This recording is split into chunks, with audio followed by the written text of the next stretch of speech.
Then welcome back to the Celtic Way morning briefing. It is Monday, the 2nd of February, also known as Transfer Deadline Day. Tony, there's a lack of yellow ties on at the moment. How are you doing on this deadline day? How are you doing this morning? Quieter deadline day for probably yourself and myself, right, as it normally is. But yeah, listen, Celtic look like they're going to do some kind of business, and we shall see what happens. But yeah, not before time, as they say, Ryan. I think people have been losing their heads over it, haven't they? And include the manager probably in that too. But yeah, we shall see what transpires today. Leaving it late, I think, would be the correct term to use with regard to Celtic's business in the transfer window. Thankfully, two of their signings that they've made so far made a telling contribution yesterday in their 2-0 win, Celtic's 2-0 win over Falkirk. But we'll get into talking about that game just after we thank our sponsors and the sponsors for every video that we do in the Celtic Way. It's Simply Furniture. They are located in Hillington, Glasgow, and they're an independent brand dedicated to bringing luxury and contemporary style into homes across the UK. With over a decade of experience in furniture retail, they meticulously source only the finest pieces, curated for quality, comfort and timeless design. From elegant sofas to statement dining sets, their hand-picked collections offer exceptional value without ever compromising on style. The dedicated team ensures your furniture is delivered with care right to your doorstep. And if you want to see the beauty up close, you can visit their stunning showroom in Hillington and mention the Celtic Way for a special in-store discount. All of their links are in the description below this video, and we thank them for sponsoring this video and all the videos that we do. Tony, it was back to winning ways domestically for Celtic yesterday, 2-0 win over Falkirk. I thought Falkirk played pretty well in that game as well. Watched the highlights 2 or 3 times last night, and he did have a number of chances, particularly in the first half, but goals from Vancara and I can't even remember the goal scorer in the second half. Can you enlighten me? Benjamin Negron. Of course. Do you know, I've been watching the highlights so many times, and then you go away for a couple of hours and you miss. Of course, it was Benjamin Negron scoring yet another goal domestically. Yeah. Thank you for reminding me. Vancara scored and Negron scored the second to make it a clean sweep over Falkirk so far this season. Tony, what did you make of the game? I thought it was a kind of fairly routine one, wasn't it? I didn't feel Celtic were under too much pressure. Falkirk did knock the ball around well, as you said. Had a couple of chances, but once Celtic got their noses in front, I always felt that they were going to win the game. But yeah, I mean, where would they be without Benjamin Negron's goals this season? And also, you still feel that he can contribute a lot more, don't you? So it's a really weird feeling that you have about Benjamin Negron, but really happy with his numbers. Vancara's goal, I was really chuffed that that's a real centre forward and striker's goal, that header, Ryan. Mm-hmm. So hopefully that settles him down. Really good header. And yeah, just pleased with a lot. Araujo, again, was excellent. Just seems to get better every game, doesn't he, when you see him up close. And yeah, so, you know, I think a lot of Celtic supporters felt that was a tricky game that they were going to have to negotiate yesterday. And it was, in a sense, but they got through it, got the 3 points. Doesn't have to be pretty, Ryan, all the time now. 14 to go, just need to win football matches. And yeah, they won the football match and they benefited from Rangers 0-0 draw at Easter Road. Yeah, but I was at the game at half-time. Everybody was watching their phones at the conclusion of events at Easter Road, and quite apt that the stadium announcer announced the score like almost seconds after full time that Rangers had dropped points to Hibs, and it kind of undid all of the mistakes of the previous week, because now Celtic are back to where they would have been prior to the Hearts game, which was good to see. I did watch the highlights of the Rangers Hibs game. Any team could have won that on the day. Yeah. Both teams had chances to win that on the day, so a draw was probably the fair result on Easter Road. But there's been so many games like that where I've watched Rangers manage to, churn out a result. So it was good that wasn't the case yesterday. And Celtic got the job done. You mentioned Julian Araujo. I think that he's been, I wouldn't go as far to say a revelation, but I think he's been such a solid addition to this side, and you can see the difference when he's in the team compared to perhaps, and this is no disrespect to Tony Ralston or Colby Donovan, You can see the prestige in that right-back position whenever he takes to the field, quietly going about his business. I'm delighted that he was given the Player of the Match award yesterday, because I did think that he was the best player on the park. And yeah, another really good performance from a January signing. He's an upgrade in quality from Tony Ralston and Colby Donovan, as you say, and it shows. And he just keeps, as I say, he just keeps impressing and getting better with every passing match. So we shall see what transpires with him at the end of the season. But yeah, delighted for him. He seems to be grasping a nettle and enjoying it, and it's showing in his performances. Can't ask for much more from him, Ryan. Despite him being a loan signing, I think he's come in there and he's commanded that position and did very well. So that's all. That's what you want. Yeah, there's a comment there from Tony McCann. He looks an accomplished player, and he has looked an accomplished player since he stepped in to the role. So yeah, I'm really pleased with what his contribution thus far. Yes, me too. Delighted, and I think everybody's delighted with the contribution that the two signings have made thus far. Vancara, as you were talking about, a really good finish, good header, hits, just clips off the post and goes into the back of the net. He really enjoyed that moment. I saw that he was posting on Instagram last night, and another good sign. All of his teammates were liking his Instagram posts as well, which, you can maybe read a little bit too much into, but it seems that he's already acclimatised well to his new surroundings. You saw the way that Kieran Tierney was celebrating with him after the goal.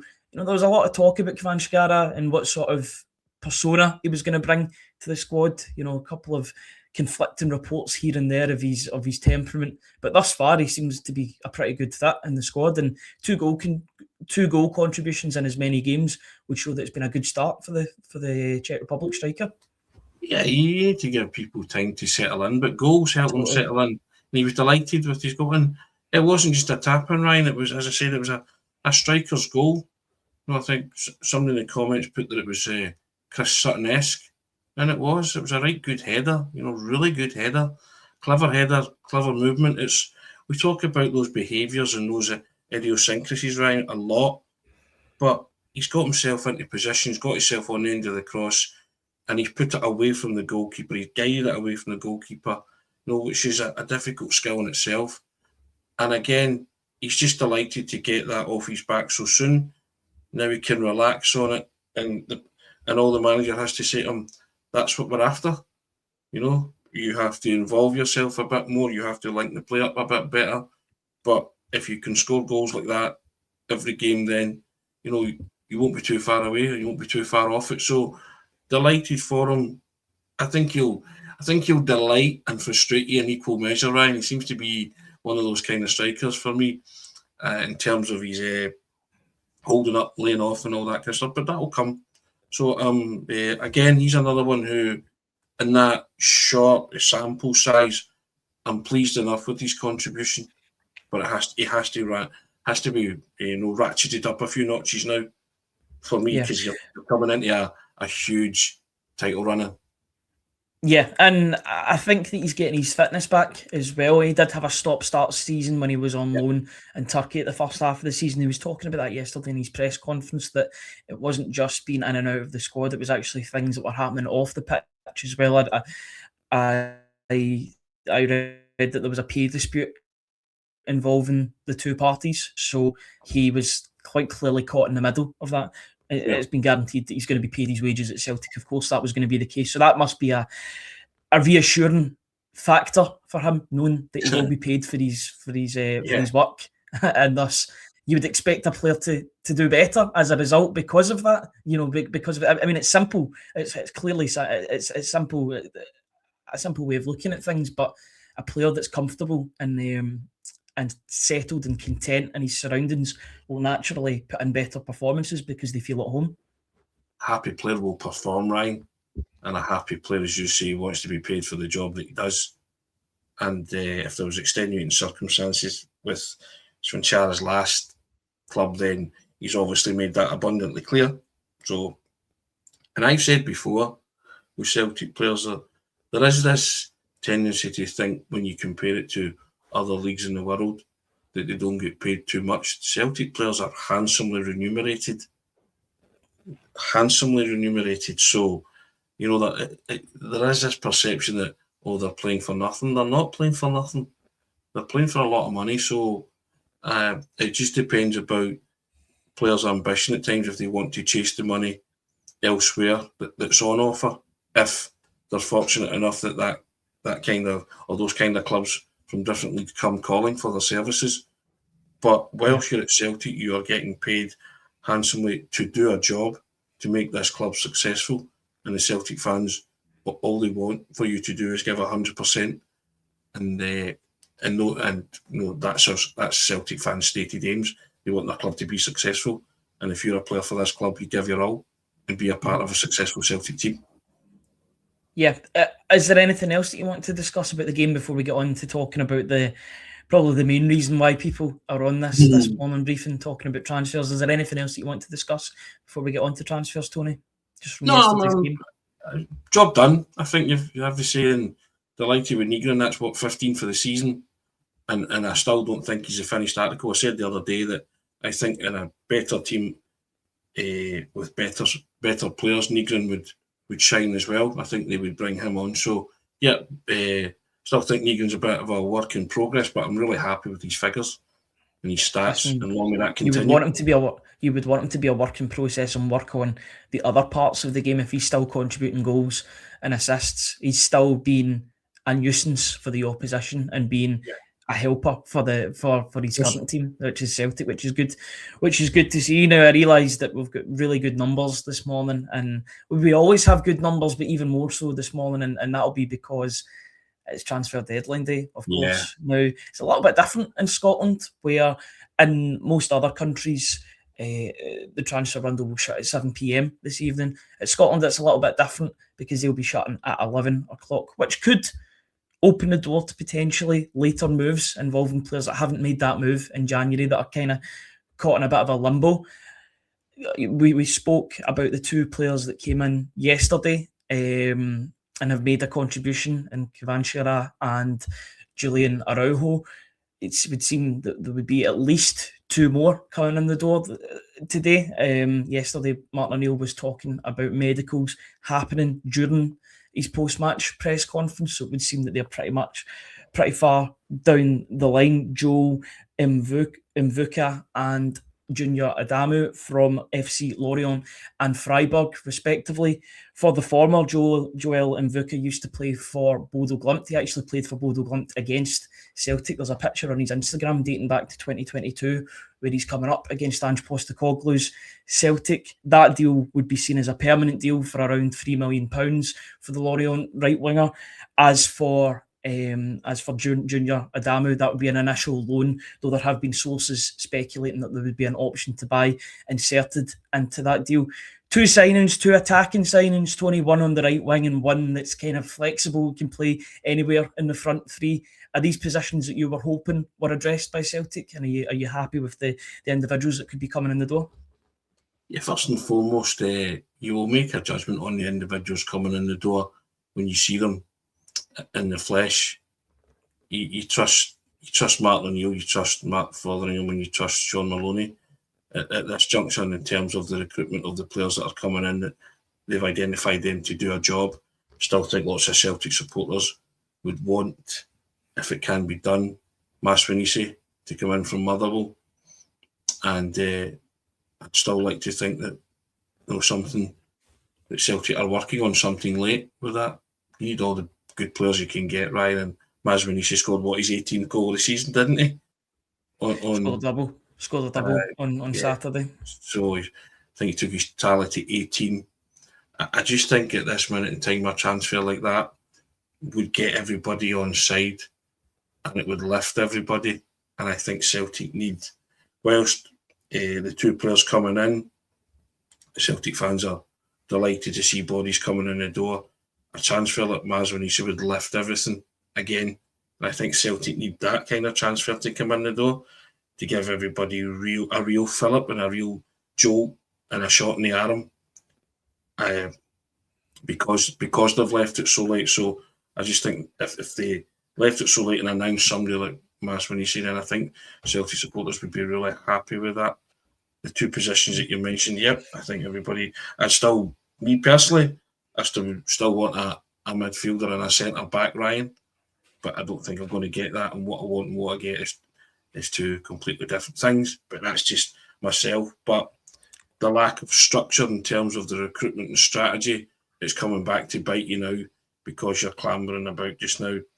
And we'll probably talk about them, but Nottingham Forest asking the question about Engels.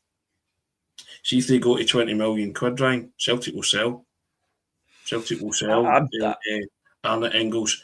And see, the problem here is, see, if you act like a big club and you're what Ange Postecoglou once said, you're agile in the transfer market, you would be going to Italy and saying, right, we'll have Lennon Miller. Much do you want for Lennon Miller if all your ducks are in a row, right? But they're not. And Celtic are going to get blindsided here at a late hour with a £20 million bid for Engels, and they're going to be left with Hobson's choice, and they'll probably flog him. If they're prepared to go to 17.3, they're prepared to go to 20, Ryan, I believe. Mm-hmm.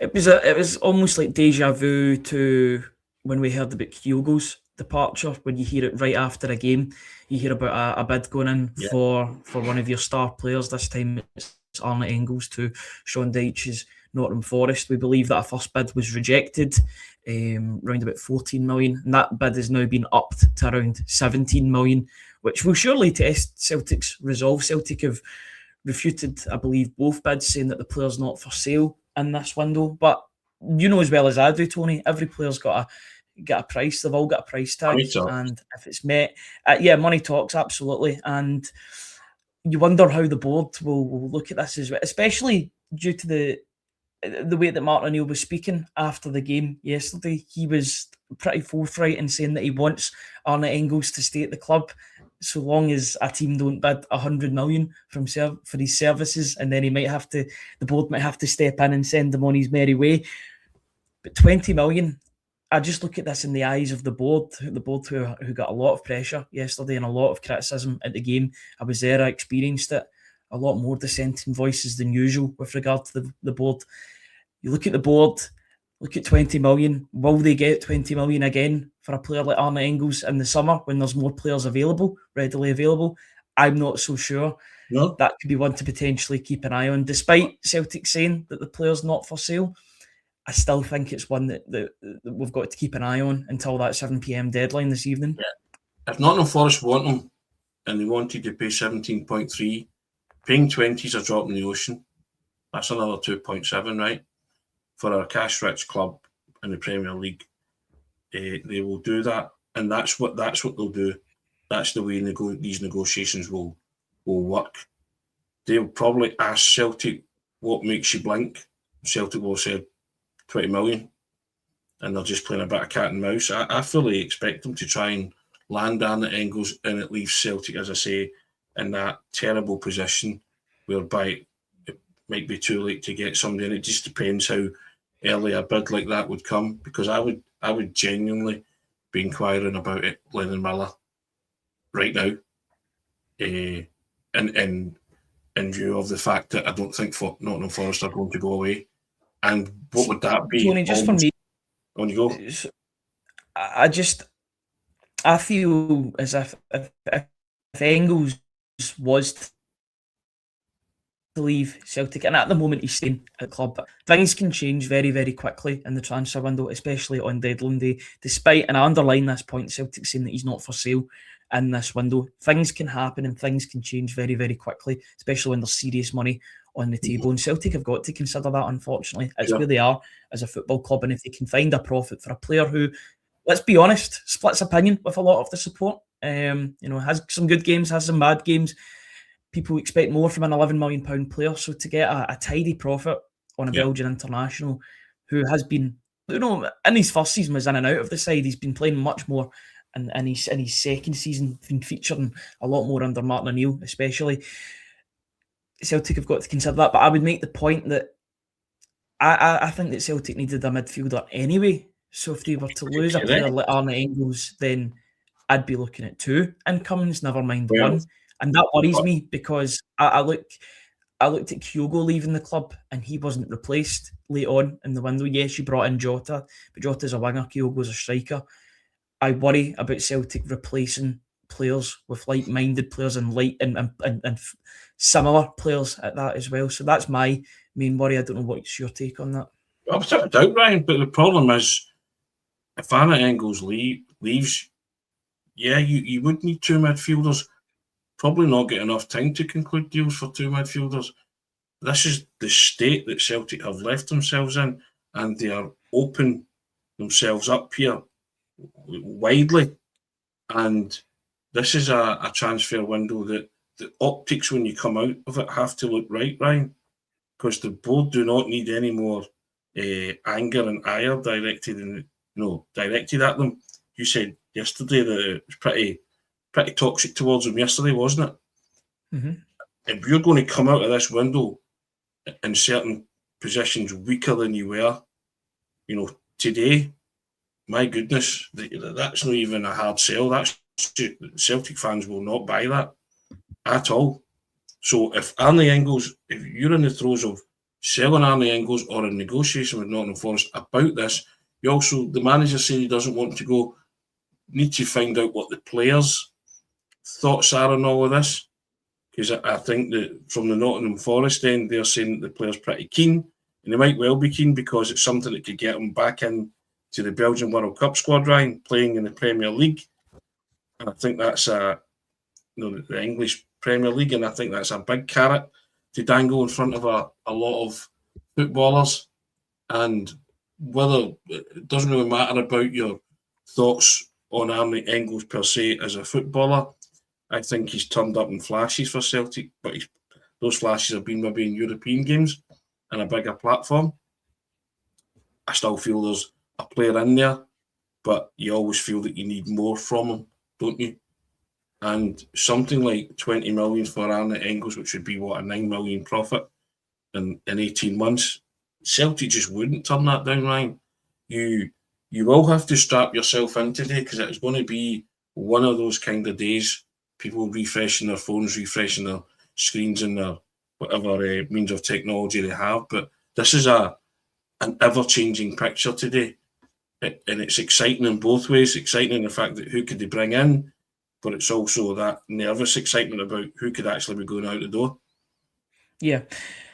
And it's a quick turnaround for whoever comes in the door or whoever leaves, in terms of other players coming in to replace those players that leave the club, if they do so leave the club, because the next game is on Wednesday against Aberdeen at Pittodrie, and I know that's been a happy hunting ground for Celtic in recent years, but it has a quick turnaround for any of these new players to come in. Joel and Vuka, Junior Adamu, these players will be looking to make an instant impact, and they'll be hoping to at least be on the bench for those games and make a solid contribution to their new side. Both Mvuka and Adamu both have aspirations of getting back into their national team squads. And Mvuka's never played for Norway internationally. He's played for the under-21s team. I believe Adamu's got a few caps for Austria. So both players have reason to work and reason for this move to transpire and to work and to thrive in Scotland, not just for the team but for their own personal game, for their international gain too. Are these the positions, that centre forward, sort of left wing, right wing? They are positions that Celtic needed to strengthen in, and I'm glad that Celtic are strengthening in those positions. And Vuka can play on the right wing. There was a bit of worry yesterday when Yang came off 2 minutes after half time, but Martin O'Neill came out and said that he was just tired. He felt unwell at half time. Didn't make the change at half time. Gave him a couple of minutes, but he felt unwell, felt fatigued, and came off early in the second half. So that would naturally be in Vuka's position. He could make a potential start straight into the team on Wednesday if Yang isn't feeling 100%. For a player like Adamu, with the prestige that he's got for the teams that he's played for Freiburg, he's also played for Salzburg. These are teams that have done really well in recent years. So a decent quality coming through the doors on deadline day, but you're hoping for at least one more, maybe two, but I think 3 is the realistic target for Celtic in this window. for the final day, in my opinion anyway, though I would be delighted if more came through the door. What's your opinion? What's your magic number? Listen, Mvuku and Adamu, I'm taking it's red that they're in the door, right? Yeah. So I still want another 3. I still want a centre back, a midfielder, and a striker. The striker's the Motherwell man, Maswanisi. I've seen enough. Can I just come in? Can I just come in on Tawanda Maswanisi? There's been quite a few reports over the past few days about Tawanda Maswanisi. No wonder he's the league's top goal scorer. He's one of Motherwell's star players this season. He's not the only. It's not as if Motherwell are a one-man team. I know he scores a lot of the goals for Jens Berfalascu's side, but they are a good side, and it's shown by where they are in the league table at the moment. One of our colleagues that works closely to everything to do with Motherwell has said that Motherwell do not expect, or Motherwell are not willing to lose their man on deadline day. Now, I understand it's the same position as Celtic, in which money talks, but they're quite firm in their stance that Maswanisi will stay until at least the summer. I think there's been a bit of an agreement where Maswanisi will probably move on in the summer for big money to a club that will fit his individual needs and Motherwell's needs too. But for the time being, unless I believe crazy money was to go in, then Maswanisi will stay put at Fir Park. I know Anderlecht from Belgium are sniffing around them as well, but I said earlier, Ryan, money talks. If Celtic want Maswanisi, they can go and get him.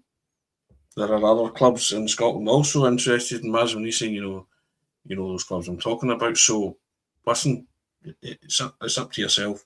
That, in an ideal world, that's what Celtic would do today. And I'd also want another centre-back, because I would see someone like possibly Stephen Welsh heading out the door. And he can only go to one place, Tony. That's the thing. Yeah. Unless he was to go to the MLS or something. Yeah. So, but yeah. And again, I think any stumbling block with Stephen Welsh going to Motherwell might be his wage packet, talking about being remunerated. So that could be a potential stumbling block in that kind of deal, which I understand. But I still want a centre-back and a midfielder, right? And if Arnie Engels is sold in, as you rightfully said, you probably need 2 midfielders, but you ain't going to get that, are you? Yeah. Not at this late stage, because we don't have the recruitment strategies in place to run around at this 11th hour and get 2 in. But Arnie Engels is the one for me. He's the one to watch. I think there'll be movement in that. It just depends how late it is. What England shuts at 7, doesn't it? Mm-hmm. Scotland shuts at 11. So, Celtic, you have been warned. Forest ain't going away. And we shall see what transpires with that. As for the 2 players coming in, I think any reinforcements in the attacking areas are welcome, Ryan. And you're just hoping that these guys have a point to prove. Their careers kind of gone off track, gone awry. You're just hoping that they come in and are hungry enough. And I think any player coming from the kind of wilderness in their career and then they come to Celtic, they realise quickly, this is a place to play football, and there's a lot that they can achieve here. And they any player worth their salt will say, right, I'm going to enjoy this. And if any manager can get a tune out of players, it's Martin O'Neill, isn't it? Yeah, and he's certainly doing a good job thus far. The only blot in his copybooks since coming back for a second stint has been that 2-2 draw against Hearts, and even then, they were down to 10 men. It was sort of expected. They could have lost that game, but they drew it. The league table looks a lot better now. Celtic and Rangers are level on points. They're also level on goal difference, but Celtic have a superior goal scored record, so that's the reason why Celtic are second and Rangers are third at this moment in time. 6 points off the leaders, and Hearts, who got another win at the weekend over Dundee United. Quite a frantic game, 2 sending offs, two dismissals for the home side. A little bit of a loss of the head, despite maybe a couple of contentious decisions. I'd be looking for red cards for those two that Dundee United got. in the game. It's very it's as you were, isn't it? Previous akin to the weekend before the Hearts game. Everything's now back to the way it was. Celtic are 6 points behind Hearts, but they're now level on points with Rangers are back in second place. And there's been a lot of optimism brewing at Ibrox with regard to Danny Rose Rangers.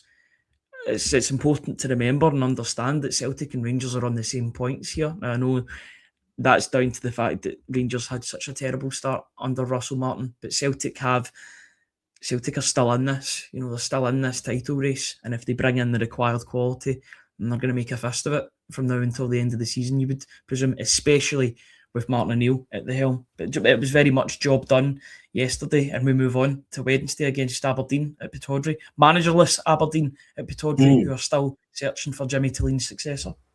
Yeah, and how crucial is that game now becoming? You have to hand it to Hearts to just keep winning. They would have gladly taken a draw against Celtic to keep you at arm's length. That's a healthy cushion with 14 to go, Ryan. And they are starting to really believe, and you don't blame them, because they've got a decent team. And, Celtic can't afford any mistakes now at all. So the pressure is very much on Celtic and Martin O'Neill to apply. They're now the hunter instead of being the hunted. Some people say it's easier when you're in that position, but you're fast running out of football matches to do that. And so, granted, we might bring in some quality players, but we now need to, win football matches and hope that Hearts don't. Not an ideal position to be in. And also, it's a three-horse race, not as if it's just Celtic that are chasing Hearts. Rangers are there as well, so there's that added caveat of pressure too.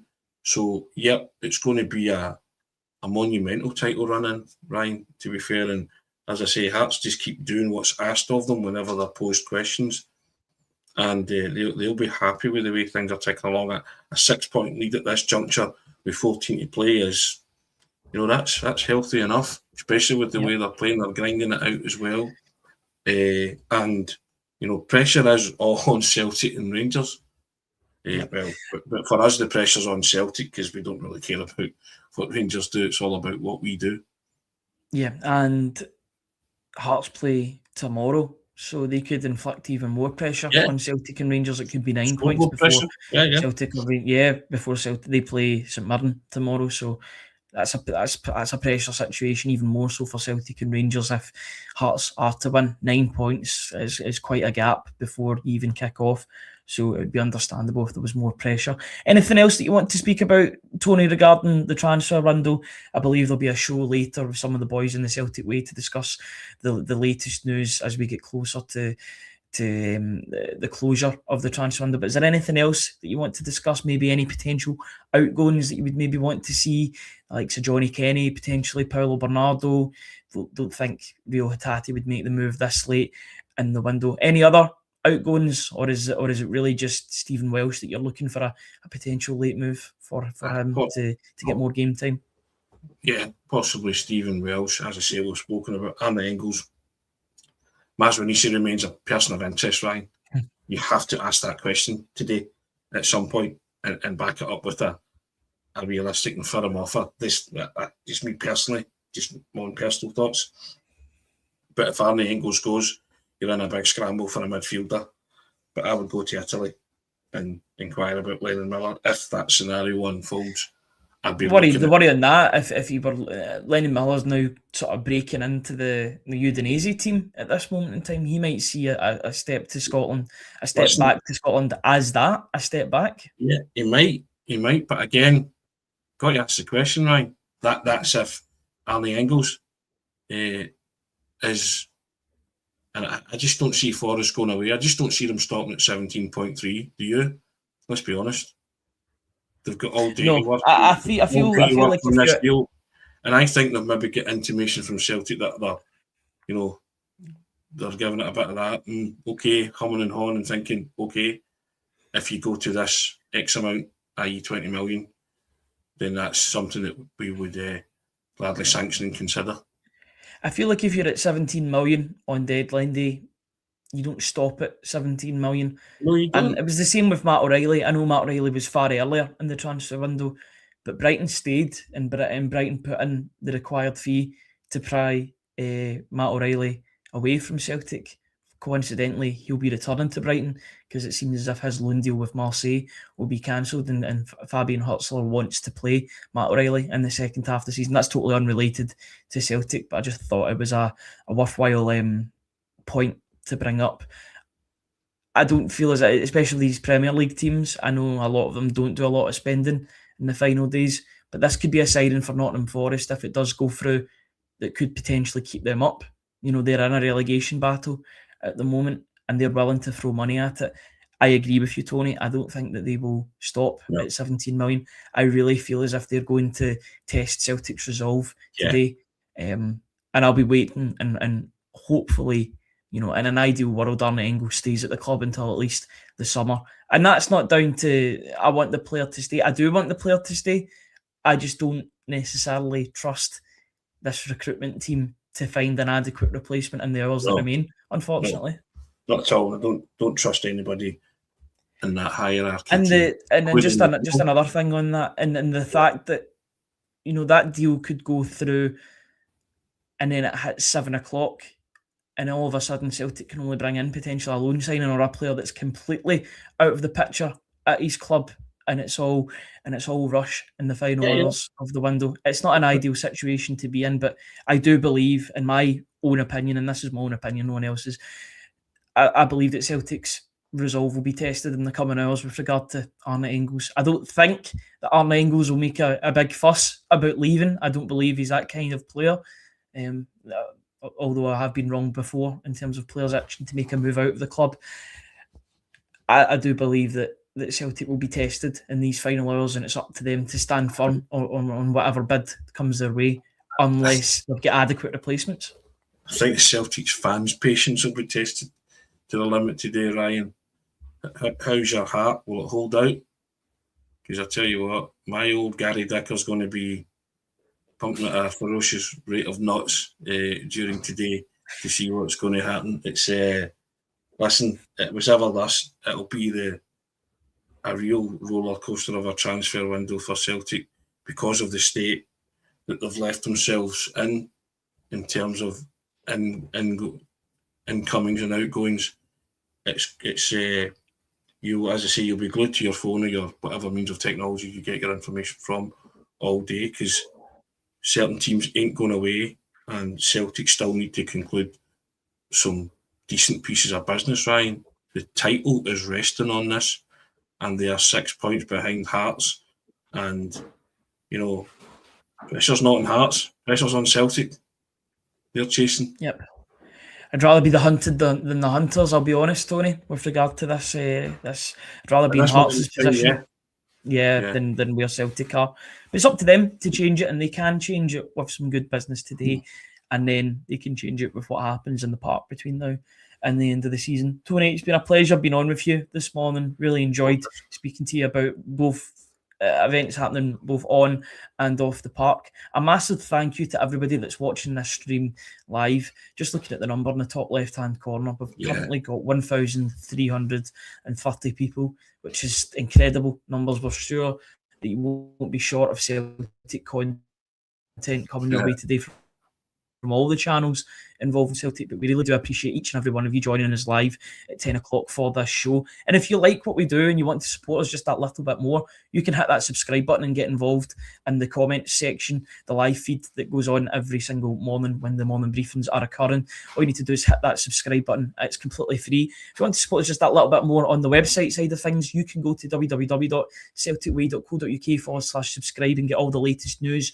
on the transfer window, analysis from yesterday's game, as well as interviews, press conferences, anything that you can anything you can think of regarding Celtic, it's likely to be on there. Tony's got his column on there every week as well, in which he's talking about an issue that has came to his mind. So plenty of time to check that out as well. All you need to do is go to www.celticway.co.uk/subscribe and get involved. Tony, thank you very much for joining me this morning. Really do appreciate it. Fingers crossed Celtic have a busy day, and I have a busy day, because then I'll have lots to be writing about. And lots to be positive about with regard to Celtic coming back in the briefing on another day this week.